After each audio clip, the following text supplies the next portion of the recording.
This is Whitchurch Hospital, for those of you unfortunate enough not to have worked in Cardiff. That is where that's the mental hospital, which is finally shut after about 30 years of being just about shut. And next to it is the Whitchurch Hospital Postgraduate Medical Centre, where we used to have our lunchtime talks on a Friday. And Peter was the head of department. He recruited me to Cardiff to help sort out the genetics of schizophrenia, which we planned to spend a couple of years doing, and then move on to something else.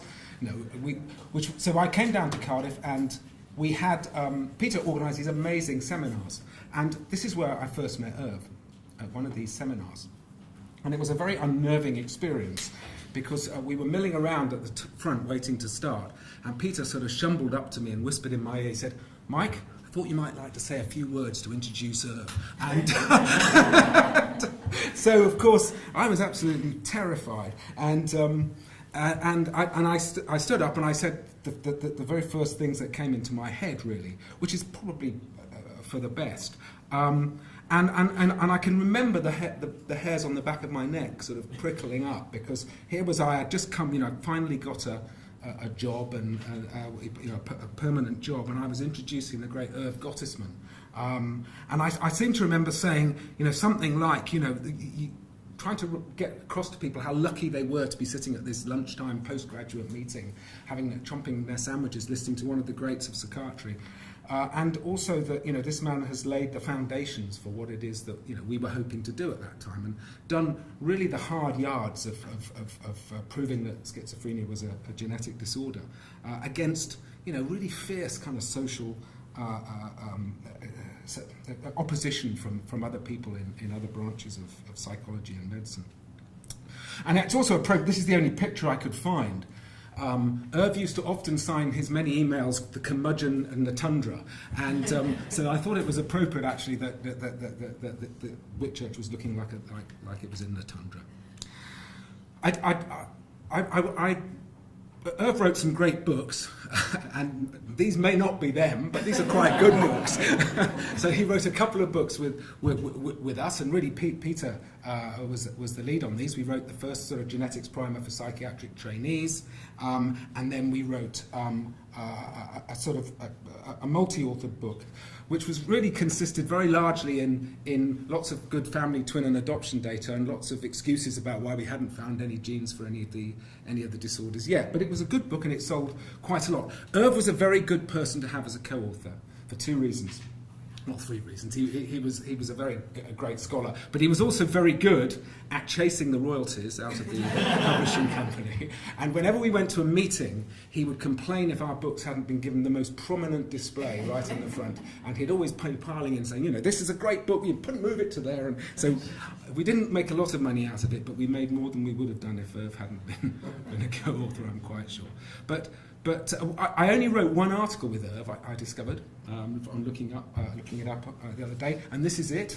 And it was a small review article which was actually largely written by a young research fellow in the department at the time, Anita Thapper, and with contributions from who's here today, and Mick O'Donovan, and of course Peter.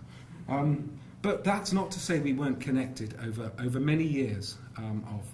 We met at meetings, and I received his waspish and acerbic emails, like many of you did over the years too. We've really heard a lot about his scientific contribution. The first was the polygenic theory of schizophrenia, and this is the paper from 1967, Gottesman and Shields, really trying to sort of. This was really showing that the recurrence, the recurrence risk in relatives, the data from other genetic epidemiological studies were not really compatible with a single gene model, but more compatible with a polygenic liability threshold model, and this was based on work from Falconer and others, showing how that if you conceived of these traits as having a continuous liability in the population and a threshold over which the categorical disorder was manifest, you could sort of square the circle of polygenic inheritance with categorical traits. It also, incidentally, kind of begs the question, well, what is the manifestation of this this liability in the population. And you can see the sort of how that the roots of the ideas about endophenotypes. That if this liability is there, can you measure it? How does it manifest? So the twin studies were really the great work at the beginning, and this was described in this book by Gottesman and Shields, Schizophrenia and Genetics, a Twin Study Vantage Point. And I managed to find the review of this in Science.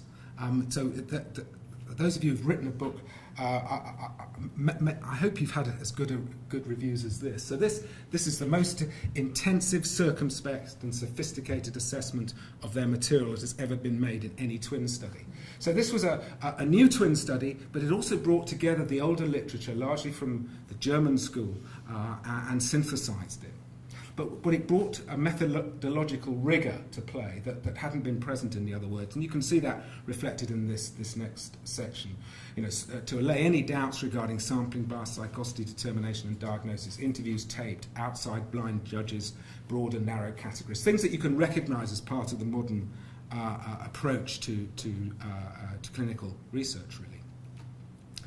And then this last point, pointing out that fundamental, this answers the question of whether schizophrenia is genetic, but really shows us that we need to move on to other methods, the new and innovative approaches. And this was, back in 1972, and it actually turned out to be rather a longer time than many of us had hoped before those new approaches bore fruit. This was followed by two other great books. Another Gottesman and Shields, and another book that Irv wrote on his own, which developed his ideas. And the last book was aimed at a very general audience. I used to give it to my new PhD students. In fact, I lost many a copy of it because it's a good way to lose a book is giving it to a PhD student. And but in it was academically rigorous, but written in the sort of folksy style that Irv could bring to it, and lots of kind of memorable phrases. And this was really the bit of the book that influenced me most. And talking to Mick O'Donovan, my colleague, whom I've worked on schizophrenia for a long time, we both remember this. So we were trying to think, well, how are we going to find the genes for these disorders? If it's really completely polygenic, at that time, we were lost in terms of molecular genetic approaches. But Irv kind of pointed out the details of this don't really matter and probably aren't right. But what he pointed out is that there's likely to be some sort of a spectrum whereby you have, there may well be polygenic inheritance, may well be a big part of schizophrenia, but that doesn't preclude the presence of rarer mutations that could be identified in specific genes, perhaps acting with polygenes, and also possibly Mendelian forms of the disorder, although to be fair, those really haven't been demonstrated. But this really showed, and again, there was a lovely, Irv described it as, you can see here, as an ecumenical model.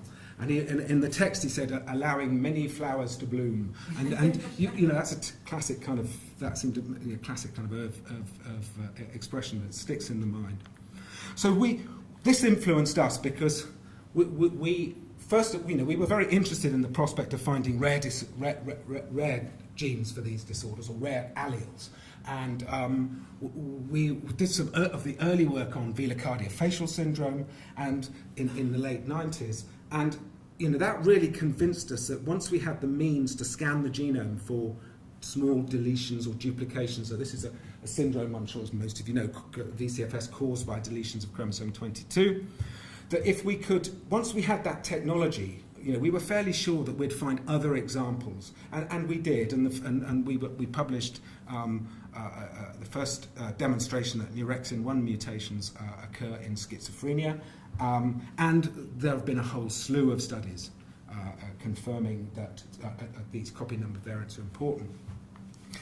The polygenic side had to wait for two things. It had to wait for the kind of reagents and technology, and it had to wait for Mick O'Donovan to come along. And this was really the kind of landmark study from the PGC. Actually, Mick will be the first to admit this was a heroic effort of 52 different groups from around the world who came together, pooled their data, and demonstrated molecularly the base, that Irv was right after all those years. And we now know that there is, and again, I won't go into this in great detail, but this shows the sort of frequency spectrum of risk alleles going from rare to common down this end, and this shows the odds ratios. And you can see that you remember Irv's picture from his book that I showed you. Down here, you've got rare mutations of large effect, and down here, you've got the tip of a sort of polygenic iceberg of many alleles of small effect.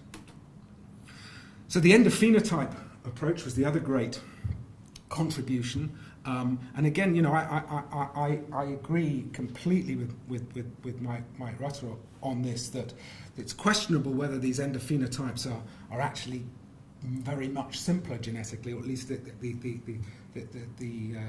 jury's out on that.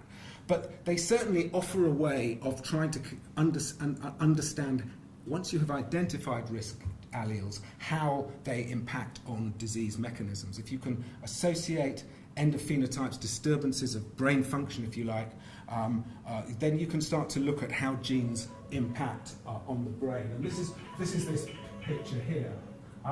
In fact, the one kind of slight fly in the ointment is Irv, or I don't know. Did you make this picture, Dave? Was this one of yours? That's not one of yours. It fit, but I know who made it. Okay. So Dave was telling me many of Irv's greatest slides were he was the artist. And I wish I could get my kids to. But these show convergence, and it's quite. It seems likely now that actually there is some divergence, and for the wonks in the audience, that's pleiotropy, and that's something to be cautious about when trying to go from genes to phenotypes using exposure. And we wrote an article about that. But so So Mike must have mentioned absolutely right, correct. The GWAS doesn't take you to the biology, but the rare mutations do. And the rare mutations, and in fact some of the GWAS data take you to the synapse, take you to a particular part of the excitatory synapse, the postsynaptic density, which is the kind of machine that helps us learn and changes the strength of synapses by recruiting receptors in from outside. And what we are now doing is using this approach, the endophenotype approach that I've put forward, to study the risk alleles that we find throughout genetics and genomics in human studies, in brain imaging studies, in rodent models, and in cellular models. And this is a big program of work that we've been working on for the past few years in Cardiff. And I wanted to end by talking about this because this was a very difficult grant to get, and we had to have a lot of peer review. And amongst the peer reviews was this: a grand dream proposal, grand without being grandiose because of the talent collected to work on this Manhattan atomic bomb Herculean task. The proposal required the reinvention of a Munich Max Planck vertically integrated superstructure. Now, there's only one person who wrote that. And if there's any doubt, later on in the review, we were admonished for missing out several key references on endophenotypes in the grant application. But so Irv's place in the kind of pantheon of science is assured by his work on behavior genetics and psychiatric genetics. And as a human being, the example he gave of continuing to work and to support and to help people